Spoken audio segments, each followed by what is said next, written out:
मिरजेत लोकसभेचे उमेदवार संजय काका पाटील यांच्या प्रचारार्थ नगरसेवकांनी रॅली काढली आहे। मिरजेत लोकसभा निवडणुकीच्या पार्श्वभूमीवर भाजप उमेदवार संजय काका पाटील यांच्या प्रचारार्थ आमदार सुरेश खाडे व नगरसेवकांनी पदयात्रा काढली होती। यामध्ये आमदार सुरेश खाडे, महापौर संगीता खोत, ज्येष्ठ नगरसेवक सुरेश आवटी, शिवाजी दुर्वे, निरंजन आवटी, दिगंबर जाधव यांच्यासह भाजप कार्यकर्ते, महिला मोठ्या संख्येने उपस्थित होत्या। कर्मवीर भाऊराव पाटील यांच्या पुतळ्यापासून ही पदयात्रा निघाली। ही पदयात्रा शिवाजी चौक या मार्गे प्रभाग 3 व 4 मध्ये निघाली। यावेळी जिल्ह्यातून हात चिन्ह गायब झाल्याने बॅट व कप बशी हे गायब होणार, जिल्ह्यात कमळ फुलणार अशी टीका काँग्रेस व वंचित आघाडी उमेदवारांच्यावर केली आहे। मिरज शहरामध्ये नुकतीच महापालिकेची निवडणूक झालेली आहे।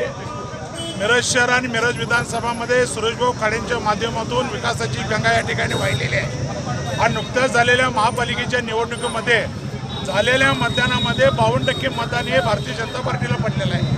उर्वरित मतदान इतर पक्षांना पडलेलं आहे।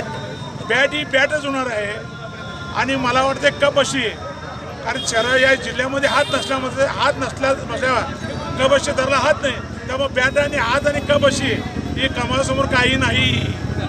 आंतरराष्ट्रीय ख्यातीचे डॉक्टर BS भोसले यांचं आशा होमिओपॅथिक क्लिनिक, आजाराच्या मुळाशी पोहोचणारी आधुनिक उपचार पद्धत। निराश होताय कशासाठी?